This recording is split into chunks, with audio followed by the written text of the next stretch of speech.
So welcome everybody. My name is David Nicholson here from DNA Legal here for Family Mediation Week. Today's session is digital solutions to improve the experiences of mediation for clients. And we have a great session. I'm going to wait a couple of moments and then we're going to get started on here. But in this session, we're here to look at the digital solutions and how they're able to improve the experience of mediation for clients by giving them access to some incredible tools. So we're looking at how to help them better understand the legal landscape. We're looking at empowering them to address imbalance, financial literacy, feel empowered to answer relevant questions, and access to wellbeing support and access to help them support their children. This is going to be a fantastic session. We've got a lot of people here on today. Do remember we have the Q&A box at the bottom. Please add your Q&A questions throughout the process. The team and the panelists here are going to be answering those either as we go or towards the end if we get time for questions. So I'm going to do a bit of an introduction of who we have here with us today. We have Victoria, and Victoria works at the intersection of family law and legal technology. Victoria has an ample experience in this sector. And for everything that she does, she is responsible for knowledge and development at Family Law in Partnership. And as part of the firm's commitment to innovation, she was promoted to director in 2024. Victoria is also a mediator and co-founder of Separate Space, an incredible technology platform here that they're going to go through. She is passionate about using technology to deliver multidisciplinary support to those going through separation and making the legal process more manageable for all families experiencing it. Amanda is co-founder as well at Separate Space, the legal platform providing a new affordable way of accessing support through divorce. She brings over a decade of experience at top-tier family law firm and the development of a user-friendly technology-driven approach to divorce. Separate Space brings together several things Amanda cares deeply about. The transformative impact of high-quality professional support, the importance of reducing parental conflict, and the potential of great technology to bridge the access to justice gap. I'm sure we're going to be all thrilled to hear about these discussions coming on. And then we have Tom. So Thomas is regarded as a leading business valuation expert. He is regularly instructed as both SJE and shadow expert to opine on issues of finance and valuation in family and commercial proceedings.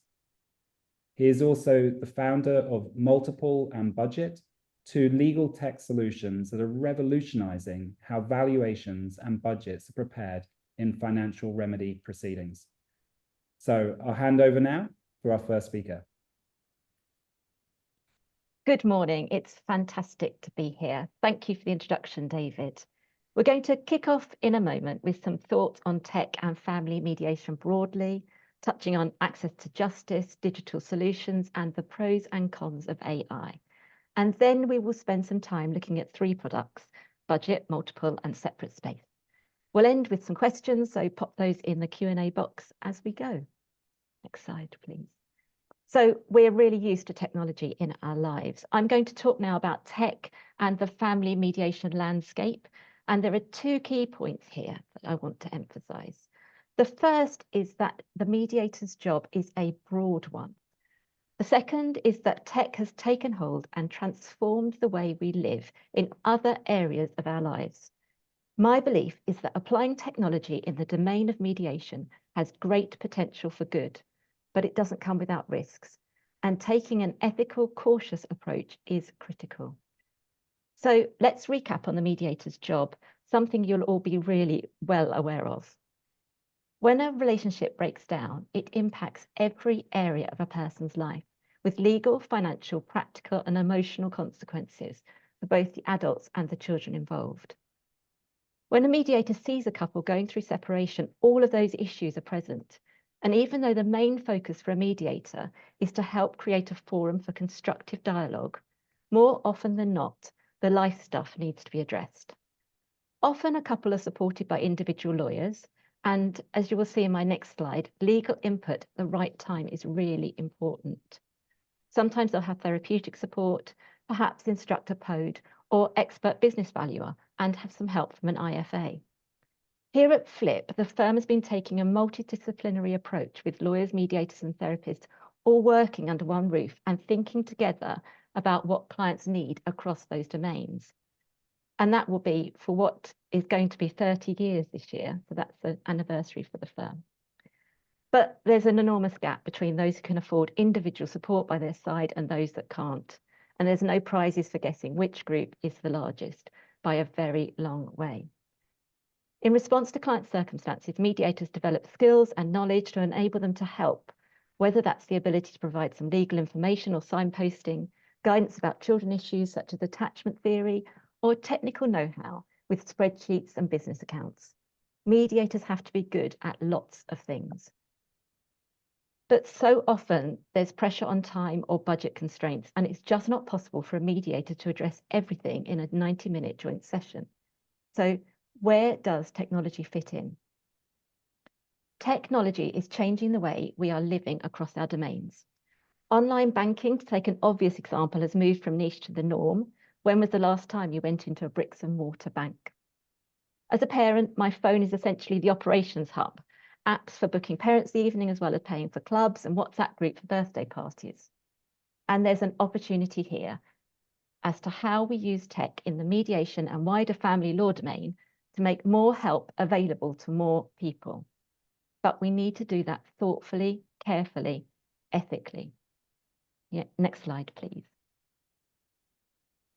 First, I want to spend a few minutes just digging a bit deeper into some of the issues impacting family justice. Critically, for the family law domain, there is a lack of knowledge about legal rights, finances, and an access to justice issue.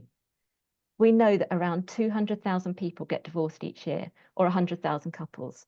However, only 40% of divorcing couples make applications for financial remedy orders. In other words, 60% of people going through divorce are negotiating their own arrangements, which they don't formalise, or worse, are reaching no settlement at all. In many cases, they simply can't afford access to the support they need. This gives rise to some concerning themes. People aren't aware of their legal rights. More evidence is expected on this from a paper being published by the University of Bristol this year, but as evidenced by the 2023 Fair Shares report, in the context of divorce, this is really important because people who have legal input are more likely to be signposted to and end up in mediation, and further down the line, they're more likely to reach an agreement, which includes pension sharing and spousal maintenance. And finally, they are more likely to achieve an overall fair result and obtain a final financial order. And of course, there's the impact on children, which we mustn't forget. Around 280,000 children a year in Britain experience parental separation. We know that frequent, intense, and poorly resolved parental conflict is harmful to children. People going through divorce need support. Please, can I have the next slide? So, will digital solutions solve all of this for all people? No. But can they play a part? Yes, absolutely. Digital solutions have an important role to play because they can provide access to support that can be delivered alongside legal advice and mediation and might otherwise be unaffordable or inaccessible. However, there's some important ethical and privacy issues to address before we start looking at the solutions. First, and it may seem obvious, but it's easy to forget, digital solutions are only an option if clients have digital access. The headlines tell us that 98% of the UK are accessing the internet. However, when we look at digital capability, that's a set of skills and attitudes that allow people to use digital tools effectively. The data demonstrates that as many as 23% of the population, that's 12.1 million people, have very low digital capability. Crucially, the cost of living crisis has impacted people's ability to have reliable access to the internet and mobile data. And if we're asking our clients to access services in this way, then we need to take that into account.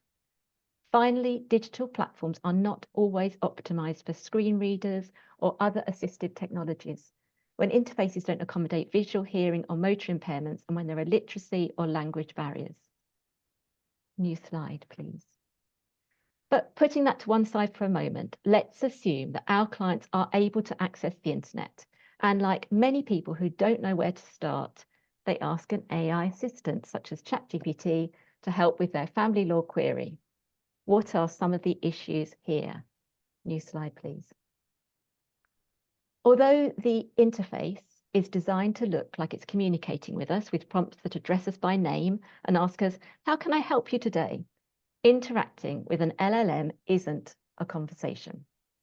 Large language models such as ChatGPT, Claude, and Gemini are AI models that learn to predict the next best word, having been trained on enormous quantities of data. Essentially, they are extremely sophisticated predictive text generators. They don't understand the question asked or the content they produce. They are not interested in truth. Public large language models like ChatGPT are open systems trained on the whole of the internet, and the answers are not pulled from authoritative databases.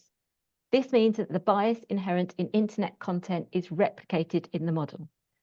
ChatGPT developers have attempted to put safeguards in place, but it's not clear how effective these have been. Then a word on hallucinations. I'm sure you've seen the reports of fictional case references being submitted in court proceedings in the US and also in this jurisdiction. LLMs are prone to hallucinate and hallucinate with confidence. This means that they generate results that sound plausible, especially to someone who does not have expertise in the subject matter, but are in truth factually incorrect. Another issue we need to be aware of is the confidentiality and privacy issues. Any information that's put into a public LLM can't be deleted, and this includes the question asked. If it could be potentially available in the future and can resurface at any time. And it's also worth mentioning security. Each LLM will have a different setup, and we need to be alive to protections that are available on the free and upgraded services, comparing them both, should we be using free services at all. New slide, please. In December 2023, guidance was issued by the judiciary, which is worth a read, and here's a quick summary. So understand what generative AI and LLMs are and when they're useful. Uphold confidentiality and privacy, ensure accuracy, and think about security. Assume your clients are using these tools. And as mediators, we need to be aware that our clients will be using AI and be vigilant about the information that's being produced. And I'm afraid there's more to be aware of when it comes to AI. There are now tools that enable the creation of fake documents or false WhatsApp messages or videos, generating an image or a purported record of a conversation or a financial transaction that doesn't exist. So we need to be alert to this possibility too. Next slide, please. So digital solutions for people going through divorce, because it's not all bad, far from it.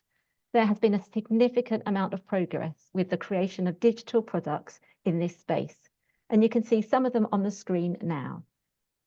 In terms of running a practice, I'm sure lots of you already use automated booking tools like Calendly, payment systems like Stripe, accountancy and bookkeeping software like Dext, Xero, and QuickBooks. Many of you will be doing sessions on video conferencing apps like Teams or Zoom like we are today. Some of you might be using AI note takers. Digital products also now exist that are accessible to those going through separation. To name a few, and I'm sure many of you will already know about and be recommending Our Family Wizard, which is a co-parenting app helping separated parents to communicate with one another and who are supporting Family Mediation Week. There's Needs Met, helping people embarking on a divorce think about what needs might look like when it comes to the division of liquid capital. Separating Better is an app which helps parents think and learn about how to separate and co-parent better. Headspace is a mental health app that provides mindfulness tools, guided meditations, and sleepcasts, and lots more. You'll also see budget, multiple, and separate space on the slide, and we're going to give you a brief demo of each of those now. I'm delighted to hand over to Tom for the first demo. Brilliant. Thanks so much, Vicky, for that overview. As David introduced, hi, I'm Tom. I'm a chartered accountant and business valuation expert, but I'm also the founder of two family law tech tools that I'm looking forward to talking about today. You might have come across these, but if you haven't, I'm going to be giving a brief overview to Multiple first, and then another tool called Budget. Multiple really at its heart is an AI valuation tool, and I'll talk a bit more about that. But what it allows for is, with a relatively limited set of financial statements, you're now able to run a indicative valuation report there on the spot to give you a steer on what the value of a company or a shareholding in that company might be.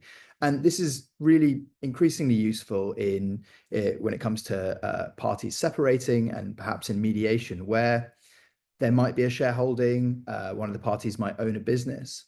And what Multiple really allows for, as I say, is that sort of early stage indication of value. In terms of, thanks, Matt. If you could probably just do, if you do 2 more clicks, we'll just get the fancy stuff out of the way. Multiple really, so the birth of Multiple really was sort of twofold. One, as a valuation expert, seeing so many valuation reports that were expensive, time consuming, and often relied on very limited analysis. I was sort of conscious that there potentially was a better way, and coupled with that, I was doing a PhD in maths using a lot of, I say AI, but really not necessarily the AI that Vicky was talking about, not generative AI, but there are obviously lots of forms of AI, and some are far less exciting than generative AI. One is called machine learning, and really that's just a very it's a sort of detailed application of statistical methods. And so doing my PhD research, I wondered, could I develop some of the machine learning models that I'd built as part of that research and apply them to valuation theory? And that really was sort of the coupled with sort of my concern with some of the poor valuations that I typically saw. And that was really sort of the birth of Multiple, bringing those two elements together. And so we built the platform, and as I say, it's increasingly being used where parties come to separate, come to divorce, where one of them has an asset. And some of the real features of Multiple as compared to perhaps human valuations, I've got to be careful not to put myself out of my day job, but what Multiple allows for, and about a 30-second process really, is an initial estimate on valuation. So it's a far cry from maybe the 4 weeks, the 6 weeks, the 8 weeks, the 12 weeks maybe, that you might be looking at when thinking about, well, how are we going to solve this issue that has arisen in mediation or in part of the separation where someone has a business asset. It's also reliable. What the data that we use allows for is Multiple can be used in a way that a human valuer just can't be. So we can run Multiple, and we do on a monthly basis. We get it to perform sort of 10,000 valuations, and we compare how it performs when doing that as against data that we have the answer for, really. So we can quantitatively assess how well it performs. And this is sort of one of the benefits of these AI driven solutions. And so unless you locked me in a dark room for a very long time and asked me to perform 1,000 valuations, which I couldn't, there's no way you can assess a human on the same basis. So there is this reliability aspect, and of course it's completely reproducible. So that gives you a level of assurance as well, in terms of perhaps if it's one party to the mediation that's performed, run a Multiple report to get a steer on value. The other side, if there are concerns, maybe it's the mediator, whoever it might be, is able to then rerun that report in exactly the same way. And because of how it's been designed, as you'd expect, if you put the same information in, you'll always get the same answer out. So it is this level of assurance that it's not, depending on who you ask, what answer you get. And there really is no switch for either party. There's no switch for husband or wife. It is an objective algorithmic assessment. So that really is Multiple in a nutshell. And I should probably say it's a low fixed fee, as compared to getting human expert valuation advice when getting these estimates. So that really is Multiple. What I was hoping to do for a quick few minutes is perhaps show you the system to give you a feel of sort of what it looks like, how you can run a report, and sort of take it from there. Amanda, actually, it's me, isn't it? And as I say, multiples being used in lots of different ways, in lots of cases. So please, do shout in the Q&A if you've got questions, because as I say, it's being used in a myriad of ways in terms of disclosure, checking answer, expert reports that are given. So this is the multiple website, but this is what it would look like once you've logged in. You'd have all your draft reports, and we've really tried to make it sort of as user-friendly as possible in terms of preparing a report. So you could either start a new report here, but I've filled one in for us. Here's one I made earlier. And what it does, it sort of starts to populate some of your information. And as you type the company name, so I'll do that now, it speaks to Companies House. And so it pulls all the relevant information from Companies House as you go. So there you go. It allows you, if you're working with one of the parties and maybe they're a shareholder, they might have their own accountant who's able to enter the information, or they can run it for you, or if you're the mediator, perhaps you can run it yourself. Again, it pulls down the information from Companies House in terms of what sector it's in, the valuation date. It'll always check when the last set of accounts were filed, so you can run a valuation report that date. And then it's just some sort of simple financials that you can take from the financial statements, or as I say, you can have an accountant fill it in for you. But it's revenue, operating profit. We always sort of try to give a hint of where you can find the numbers in the accounts. It's stepping through amortization, then some balances off the balance sheet. Again, these would really be just sort of reading numbers. And then some working capital balance. And that really is the extent of the financial information that multiple needs.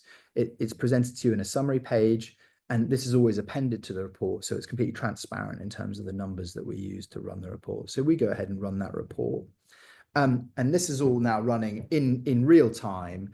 It's firing up its sort of machine learning AI models. It's analyzing upwards of about 50,000 data points and preparing its report. So we'll let that run. And as I say, it's sort of using not necessarily these generative AI models, but these certainly less cool, less trendy AI models, these machine learning methods, which are great for statistical analysis, like when estimating, say, a valuation multiple.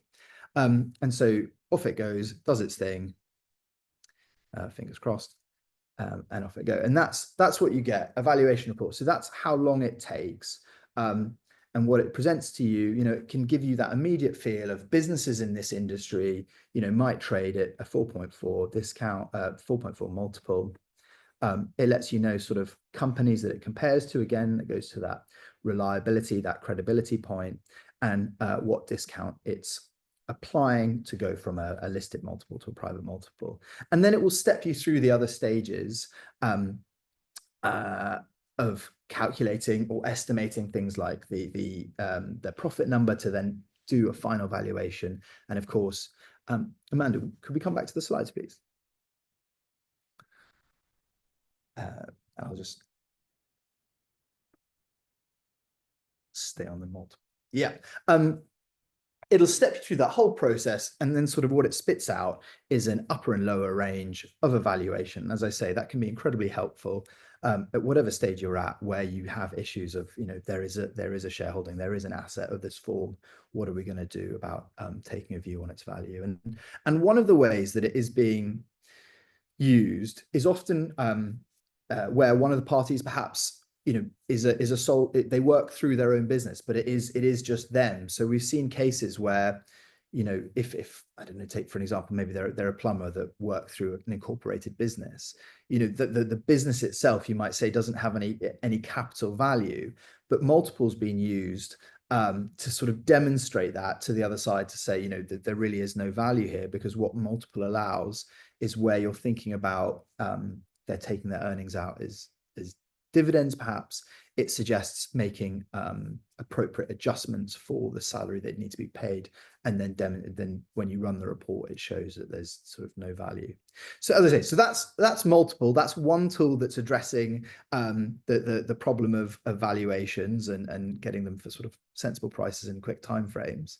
The other tool that we've developed is budget, which again came really out of a need from lots of the work that I was instructed to do as a forensic accountant in family proceedings.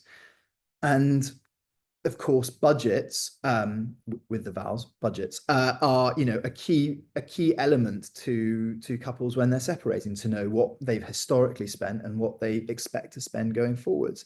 And I'd often be asked to prepare these, you know, sort of great expense, great time to prepare, sort of go through all their bank statements, get all the data into Excel, analyze it in a sensible way to be able to say, you know, this is how much you're spending here, and this is how much you're spending here, and taking a view. And so budget is actually only about a year old now. You know, I realized that at the time it was 2024, open banking existed. There must be a sort of better way, and really sort of budget was born out of that. And budget, unlike multiple, which has a wide variety of uses, budget really is designed purely for separating couples, you know, as part of their divorce, to allow lawyers, to allow mediators, the end clients themselves, to really get a accurate handle on what they're spending and what they might be spending going forwards. And so we've built a platform around that that concept, trying to make it really easy, in that you log onto the platform, you'd create a project, you simply make the requests for the accounts that you need access to, and it's a 2-click process that obviously authorization always has to be given. So the idea being that, you know, whether it was the mediator or their lawyers or whoever it was, would make that request for the project, they'd approve their accounts, and they'd come into budget. Budget automatically categorizes all their spending. It presents it in a helpful and kind of friendly way. It allows you at that stage to really analyze it as much or as little as you want, and out the other end of the process then is sort of spitting out a budget. And again, budget's being used in lots of different ways, as you'd expect, and where it can be particularly helpful is perhaps where one party has not had a firm grasp on the finances. They might not have a clear idea of what they have spent, so they have no idea of what they might need to spend going forwards. Where budget can be used in those circumstances is really giving that disclosure in a helpful way to empower them, to allow them to sort of see how their spending is spent. So that really, in a nutshell, is budget. Amanda, if we go Chris Whitty style, next slide, please.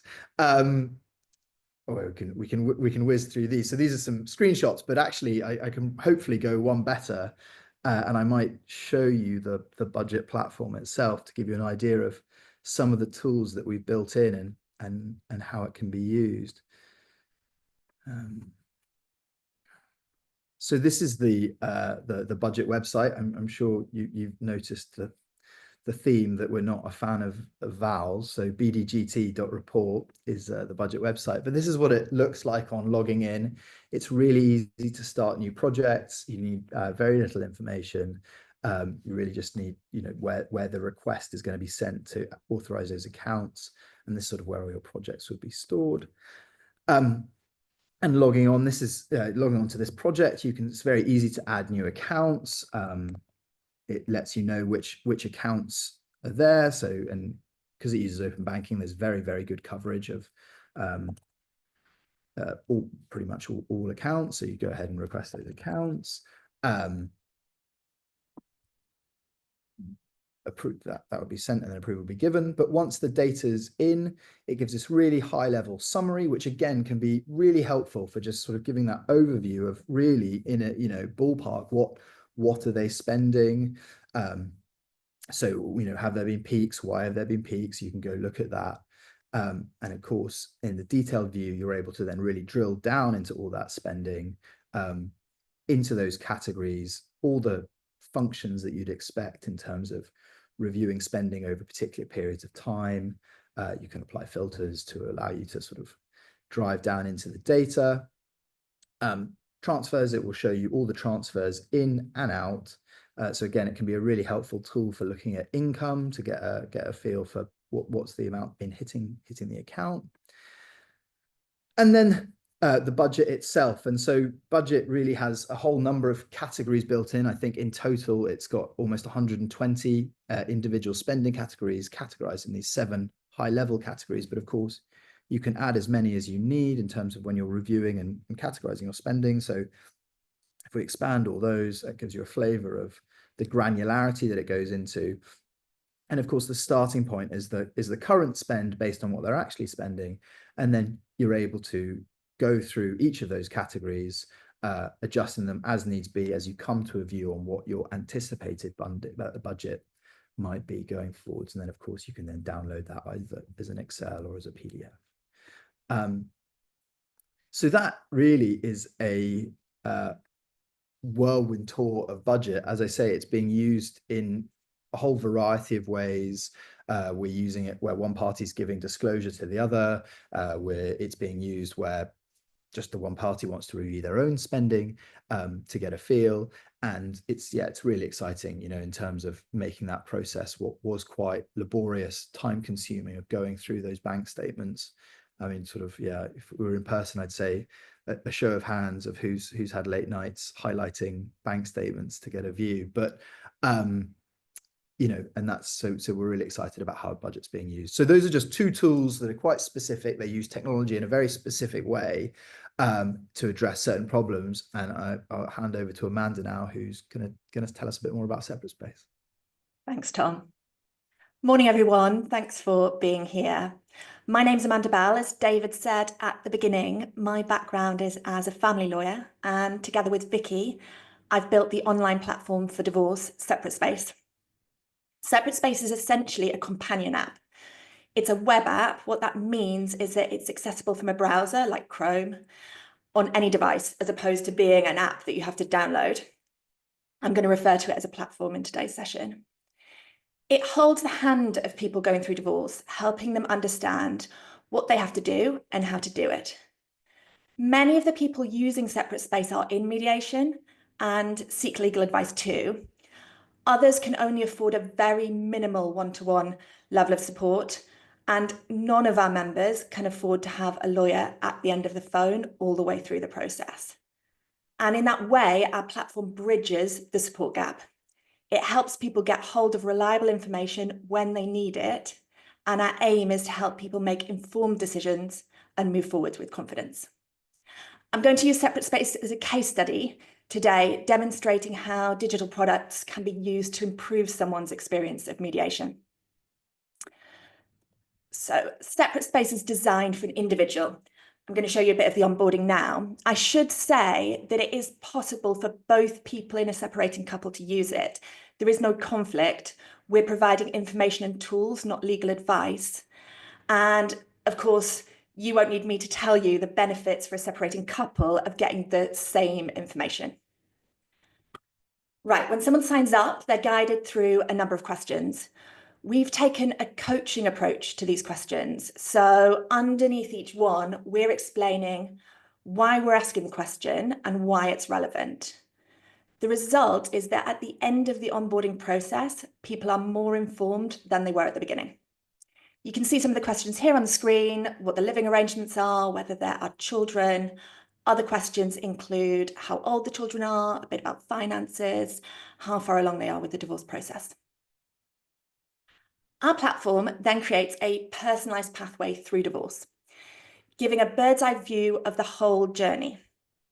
Our research tells us that people find this overview helpful, so they can see the destination and the tasks that they're going to have to complete to get there. But we also know, both from our own research at Separate Space, but also from our experience working in this space for many years, and you will know it too, that it can feel extremely overwhelming, particularly at the beginning of a divorce. And that's why we've broken down our pathway into 6 clear steps. So just to set the scene on the case study, this account belongs to Sam. Her husband has suggested mediation. She's open to that, but feels out of her depth. She feels like she doesn't know much about the family finances. She's worried that even if she's presented with all of the information by her husband, she won't understand it. We're joining Sam at the point of assessing her finances. With the help of the platform, she has already dealt with securing joint bank accounts, figured out a short-term budget, and having learned about matrimonial home rights, she's registered notice at the land registry. She has also started the divorce process itself, having made the decision that she's happy to make a sole application. So here Sam is a month or so later. She's had her MIAM and she's had one initial joint session with the mediator. She and her husband have agreed that they'll exchange financial disclosure in 4 weeks' time. Separate Space gives Sam a structure for working through this exercise. As you can see, there's a personalised task list that Sam can tick off, move it as a done, completed task, and in that way, it's helping her feel more in control of the process. Sam can click into each task to find out more. She's signposted to any further guides or tools that might help her get the task done. Sam and her husband have 2 children together. As they're all still living together, the children haven't yet been told what's going on, but Sam suspects they know something's changing. Sam wants to discuss children issues in mediation, but the next session is 4 weeks away. She's keen to communicate something to the children now. Sam has a dedicated parenting space within her Separate Space platform, and she turns there. Again, she finds a task list and a package of guides and templates. These are all personalised to her circumstances, and by that I mean the ages of her children, the progress she's made so far with sorting out children arrangements, and her key concerns in relation to her children. We've had 2 wonderful clinical psychologists involved in the design of this part of the platform, Dr. Ann-Harriet Rudkin and Dr. Ellen Schunker. We've also worked with a number of teachers right the way from nursery school up to secondary school. So Sam sets to work, comes up with a plan for communicating what's going on with the children, agrees that with her husband, and actions it. Right, let's fast forward again to the next mediation appointment. Although the mediator went through everything really carefully in the session, and Sam actually felt like she understood it all during the session, when she gets home, she realises she doesn't understand her ex's disclosure. She's worried about the fact that her husband is paid in cash. She wonders what she should do with the bank statements and how to approach the question of what he's actually paid. It's really late at night. She just wants a quick answer. Just check this video is playing. There we go. She uses the AI assistant in Separate Space, Atla AI, to signpost to her to information that might help. Atla AI is trained on a closed data set, so it's only drawing on information within Separate Space. So we know that it's relying on up-to-date information that is relevant in England and Wales. It has undergone robust testing. We've also taken a conservative approach to the way that it works. So it only provides an answer to the end user, Sam in this case, if the answer that is generated in the back end of the platform reaches a very high threshold in terms of matching the original data. In this way, we significantly reduce the chance of hallucinations. So Sam gets an AI-generated answer. She's signposted to a guide. The guide comes with a checklist that gives her a structure as she goes through her husband's financial information. Being up late, oh, wrong slide. Hang on. There we go. So she's up late, she can't sleep, she's sort of reflecting on everything, and she ends up in the wellbeing space in the Separate Space platform. You can see it here. There's a bank of specific wellbeing tools and resources, all created by experts who have experience working with separating families. It's important to us that the entire platform is personalised. The last thing Sam needs to do is wade through a load of irrelevant information. And the upshot for Sam's mediator is that Sam arrives at the next session informed and feeling more confident. She has some questions about a couple of the transactions in the bank statements, and they talk about those in the mediation session. Our aim with Separate Space is to provide accessible, authoritative, and affordable guidance that bridges the gap so many people find themselves in when it comes to getting support through divorce. It's available from £25 a month. I hope that's a useful overview. And it does bring us to the end of the presentation. But before I hand back over to David, I should just say that we know family separation is one of life's most stressful experiences. It impacts every aspect of a person's life. And I passionately believe that people going through divorce need practical help with the admin, support helping their children, legal guidance to understand their rights, and they also need people.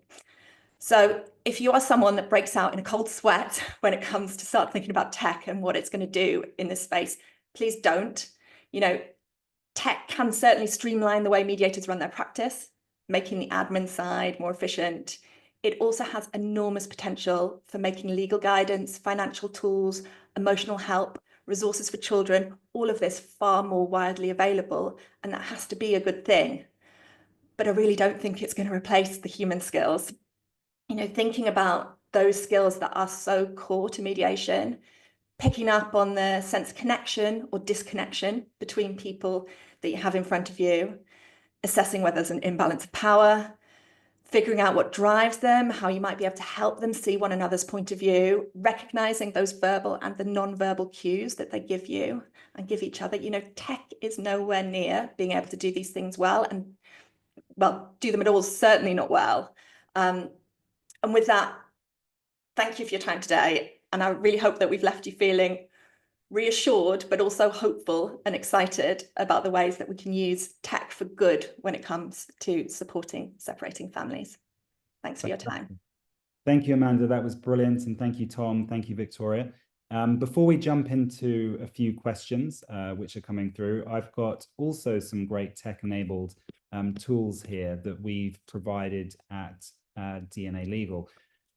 So in terms of what we wanted to share with you today, what I wanted to share with you is all around the difference of how you can provide a mitigating conflict with alcohol monitoring solutions. So if you just give me one moment, we will go into this.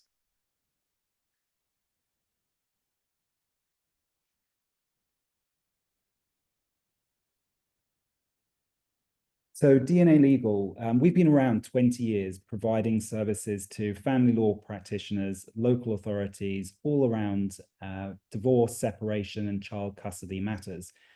What we wanted to cover off is the fact there's actually 478,000 children in the UK that live with a parent that has alcohol problems. And believe it or not, 9.7 million UK adults are actually at risk of drinking too much. When it comes to divorce and separation, when it comes to the aspect of dealing with mediation, we find a high proportion of people through those stressful times unfortunately turn to drinking. So when we look at the risks of drinking, what we find here is actually at every level, from a low risk person who actually may need some monitoring over are they drinking around the children, to high risk where people are actively turning to alcohol on an ongoing basis. The key thing across the board from here is actually being able to conduct a level of understanding, is this person actually using alcohol? Through a survey we did, we found about 80% of people going through separation matters will claim 80% of cases, there'll be one or more claims of alcohol misuse by the other party. That can lead to hours of discussion and debate. And so what we have here is a very simple solution. This solution is used by over 500,000 people in the US on a daily basis. It is called SoberLink, and DNA Legal offer this through mediators and through solicitors in the UK. On the left-hand side, you can see there is a beautiful device which is about the size of an iPhone. Within there, it has a special camera and it has facial recognition. At agreed times with each party or the monitor client, they're requested to give a breath test. That breath test comes back to 24/7 central monitoring, and there's this beautiful dashboard that tells you, is this person drinking at this time, not drinking, or have they missed a test? For everyone involved in the case, when this does occur, you can have an instant text message, an instant email, or just receive daily, weekly, or monthly updates. The technology is really fantastic. It's very simple. It connects to any mobile phone, Android or Apple. and it can connect to Wi-Fi on the phone as well. It's very small and it's kind of low cost. This gives you a perfect picture of your mugshot. Because of the angle of the camera, you don't look the best on the device. But what we can see here is a master photo on the left, and on the right, we can see there's actually a tamper that's been detected when someone's put in a fake airflow to try and get away from blowing a positive breath test. We've been through this with hundreds and hundreds of thousands of people for the last 20 years. What you get from the device is when you first give a breath test, if that is a positive, each person is asked to provide another test until that becomes negative. So there have been discussions about if you drink mouthwash and you give a breath test with any breathalyzer, you're going to get a high reading. So our system asks you to do that again. And a little tip, if you do go to Starbucks and you have a vanilla latte, the vanilla syrup in the Starbucks coffees actually contains a high amount of alcohol. So if you had a vanilla cappuccino and then you go and give a breath test to the police, you could get a false positive, but it is due to your coffee. So something to be aware of there. What we can see is on a daily basis, has a person give compliant tests, missed tests, or positive ones. On a weekly basis, you get all these beautiful reports coming in to tell you what's occurred and if someone's non-compliant, and then on a monthly basis. The feedback we have had is this drastically reduces those issues of conflict around mediation, around separation. One of the key things we found is when one party is looking after a child and they've been accused of drinking or having an alcohol issue.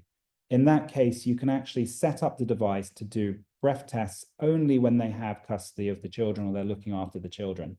And before the parent drops off the other child, the parent who we have the concern of, or the parties have the concern of, is asked to give a breath test. If that is negative, they have parenting time. If it's positive, that's then to all parties to deal with.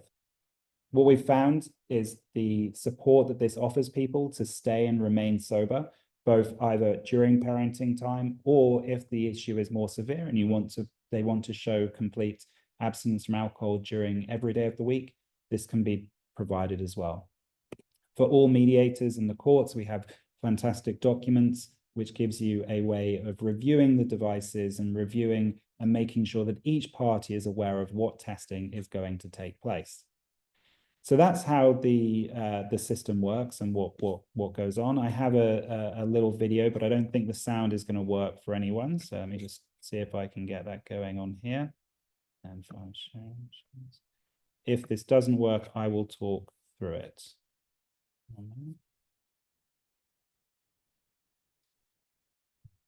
Since 2011, SoberLink has developed products to support people with alcohol use disorder in their fight against addiction. So what we can see here, serving the alcohol recovery, workplace devices used and family law markets. I understand sound is working. The SoberLink system's objective is to empower people with the ability to deliver reliable alcohol test results in a discreet and dignified manner. The SoberLink system combines a portable breathalyzer with facial recognition and wireless connectivity for accurate real-time results and easy-to-read reports. With its newest device, the goal was to make a small, convenient, and discreet device, SoberLink Connect. What makes Connect extraordinary is that its performance is enhanced, while its size remains discreet and mobile for ease of use in day-to-day activities. Connect boasts a higher resolution camera than any of the previous devices, but faster and more precise facial recognition. The tamper detection technology has been enhanced with additional internal features, increasing the integrity of each breath test. The Connect device, a mobile app design, provides a seamless and user-friendly experience that includes easy-to-understand animations and LED lights that help guide the user through the testing process. The result is an alcohol monitoring experience that is easier and more discreet than ever before, providing accountability, trust, and peace of mind.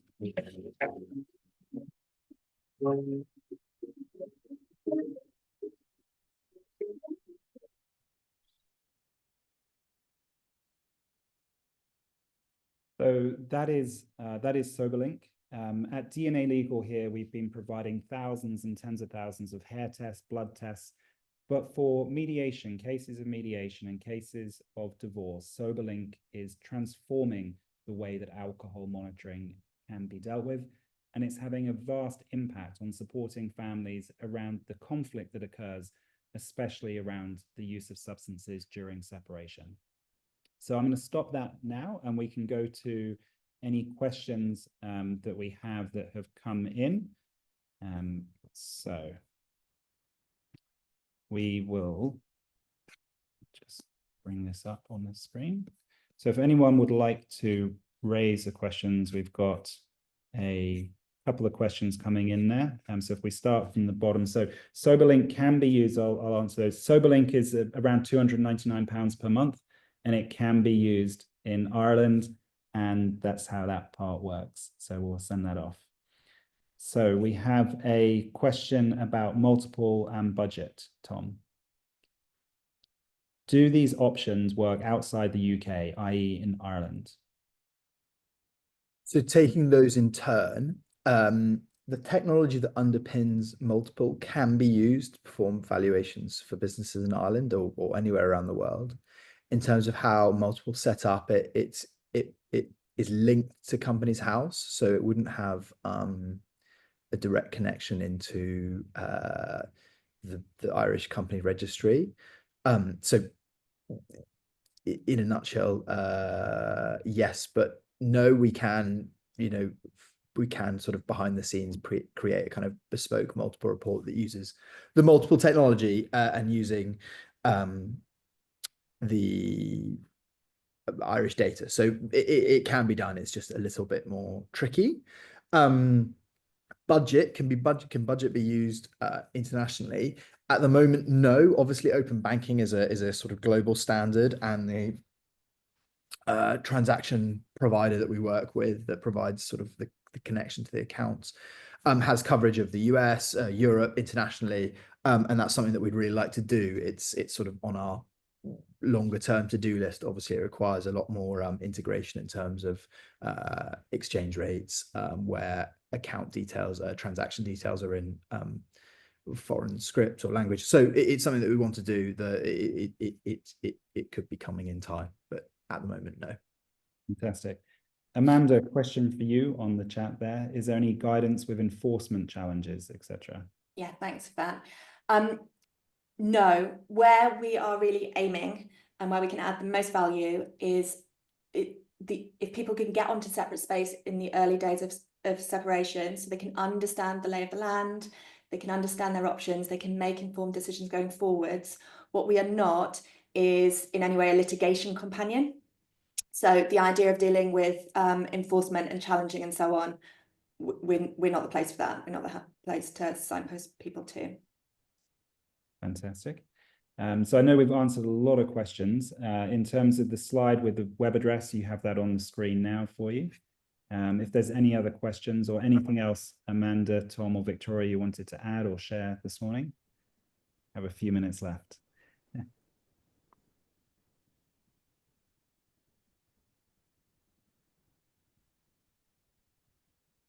If not, I can talk about SoberLink all day long. Whilst we are going, I think on the issues of okay, great, a question. How many people have you got using separate space at present? That's a good question. We launched basically a very early version of our product last February, and are really proud to have hundreds of people now with accounts, and like there's certainly a need for support, which you will all know because you see these people day in, day out.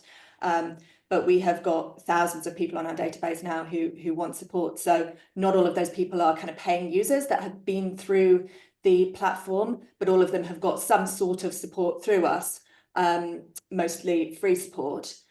And we just, what we spent the last sort of since February doing is collecting as much user feedback as possible. What are people finding useful? What do they like about the platform? What would they have liked to have found and haven't found? And we've taken all of that and it worked on improving the platform, and we have just launched an updated version earlier this month, which is pretty exciting. Fantastic. A question about the fees for SoberLink to me. So the fees of SoberLink are around £299 per month. We had a couple of case studies recently where individuals were, one of the parties was concerned over the other party's use of alcohol. They signed up with a mediator actually in there during these discussions. They signed up and were using SoberLink on a daily basis. As a result of that, they were paying around £2,000 plus in contact visit time for someone to have supervised contact, and the other party then agreed to simply using SoberLink as a transformation on that. Now, that is only one part of the piece, but yeah, SoberLink works very well on that. And in terms of the updates, when you receive, if alcohol has been consumed, you would agree up front how many parties should be notified of this, and they can receive a notification via text message, via email, and receive everything that they need. The same price of SoberLink matters no matter if they're using that device on a daily basis, once or twice, or 3 times a day. There is a slight discount if you're only using it over parenting time, so it comes down to about £249 for that one. So it works incredibly well. David, may I just jump in? You said I haven't got anything else to say. I do have something else to say, which is that Vicky and I have worked on this booklet with Anharad Rudkin. It is a free interactive guide for children whose parents are separating, and to show you this sort of exercises and so on all the way through. We've had really lovely feedback about it. It's sort of, you know, how coming to terms with 2 homes, how do you tell your friends, how do you get used to spending time with your parents separately? And it's sort of, the sweet spot for it is sort of 7 to 12-year-olds. You can send people to download that for free. Vicky and I are going to be at an event later this week handing out copies to mediators. So feel free, if it's something that you think, have a look at it online. If it looks like the kind of thing that would be useful for you to give to clients, get in touch with me, drop me an email, and I can send you some hard copies. Brilliant. Yeah, if everyone's got your link, otherwise everyone can follow up afterwards and ask you for that. Some questions coming in, which is great. Sarah, a question on SoberLink around legal aid. SoberLink is significantly cheaper than a lot of the actual other testing options, and it is used in legal aid cases, and it is funded through legal aid. So if you do have a client with legal aid, then all those costs are covered in there.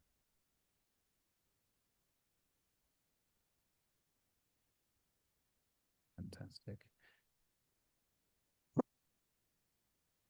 So that sounds like a really interesting session here with everyone, just seeing how technology does massively change the way that we can actually work together and communicate. I think some of the new tools involved by both all the technology really that's available, and allows you to use things such as My Family Wizard with the tone meter in there, and with the AI technology, and just helping people communicate better together is a fantastic use of technology. We're just going to put the link in the chat. You've got that going out to everyone. So everyone should be able to see there the link for that book that Amanda has got. Sounds like a fantastic book in there. So do contact and get hold of those books for your clients. Yeah, it's just to answer the question, it's called My Parents Are Divorcing. So that's a quick answer. And the event we'll be at on Thursday is Family Mediation Week Coffee Morning, and that's at the Flip offices from 9 o'clock. Brilliant. You got Amanda's details on there as well. So just another thank you all for joining us today. I know there's a busy schedule of webinars to go on to. Have a fantastic day, and thank you again for your discussions, Victoria, Tom, Amanda. Really, really informative. Thank you very much. Thank you.